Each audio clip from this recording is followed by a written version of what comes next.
Assalamualaikum warahmatullahi wabarakatuh. Saya Dila Rahayu, NIM 19042051. Pada kesempatan kali ini, saya akan menjelaskan terkait dengan materi dari mata kuliah saya, yakni Statistik Sosial.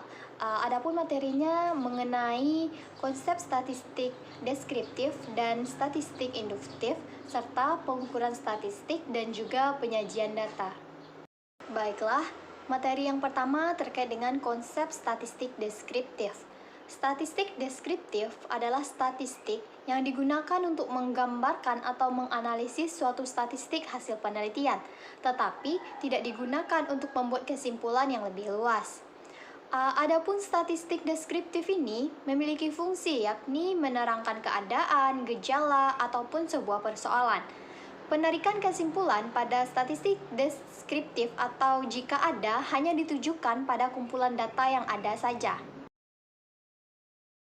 Nah, selanjutnya, penelitian yang tidak menggunakan sampel, analisisnya akan menggunakan statistik deskriptif. Demikian juga dengan penelitian yang menggunakan sampel, tetapi peneliti tidak bermaksud untuk membuat sebuah kesimpulan dari penelitian tersebut terhadap populasi dari mana sampel diambil, maka statistik yang digunakan adalah statistik deskriptif. Dalam hal ini, teknik korelasi dan regresi juga dapat berperan sebagai statistik deskriptif. Materi selanjutnya yakni statistik induktif. Statistik inferensial atau disebut juga statistik induktif adalah statistik yang digunakan untuk menganalisis data sampel dan hasilnya akan diinferensikan untuk populasi di mana sampel diambil.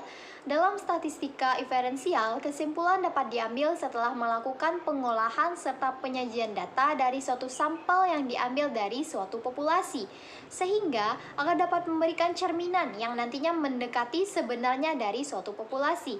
Statistika inferensial atau induktif adalah statistik yang bertujuan menaksir secara umum suatu populasi dengan menggunakan hasil sampel, termasuk di dalamnya teori penaksiran dan teori pengujian teori.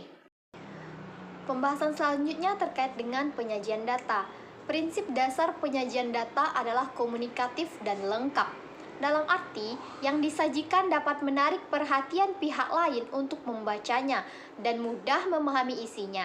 Dan tentu saja, pemilihan penyajian data harus sesuai dengan jenis data dan juga tujuan dari informasi yang akan diberikan. Jenis dari penyajian data adalah menggunakan tabel, menggunakan diagram batang, diagram lingkaran, dan poligon atau grafik. Adapun tujuan penyajian data yakni memberi gambaran yang sistematis tentang peristiwa-peristiwa yang merupakan hasil penelitian atau observasi. Kemudian juga memudahkan dalam membuat analisa data, dan juga data lebih cepat ditangkap dan dimengerti. Baiklah, materi selanjutnya yakni pengukuran statistik. Pengukuran dapat didefinisikan sebagai suatu proses sistematik dalam menilai dan juga membedakan sesuatu objek yang diukur. Pengukuran tersebut diatur menurut kaidah-kaidah tertentu. Kaidah-kaidah yang berbeda menghendaki skala serta pengukuran yang berbeda pula. Adapun ketidaksesuaian antara skala pengukuran dengan operasi matematik atau peralatan statistik yang digunakan akan menghasilkan sebuah kesimpulan yang bias dan tidak tepat atau relevan nantinya. Kita ketahui bahwa pengukuran adalah penting bagi setiap penelitian, karena dengan pengukuran itu, penelitian dapat menghubungkan konsep yang abstrak dengan realitas. Untuk dapat melakukan pengukuran, maka seseorang peneliti harus memikirkan bagaimana ukuran yang paling tepat untuk suatu konsep.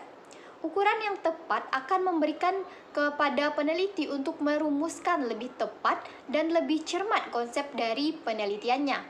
Ada 4 tipe pengukuran atau skala pengukuran yang digunakan dalam statistika, yakni nominal, ordinal, interval, dan juga rasio. Baik, sekian presentasi atau materi yang saya sampaikan. Apabila ada kesalahan, saya mohon maaf. Sekian dan terima kasih. Assalamualaikum warahmatullahi wabarakatuh.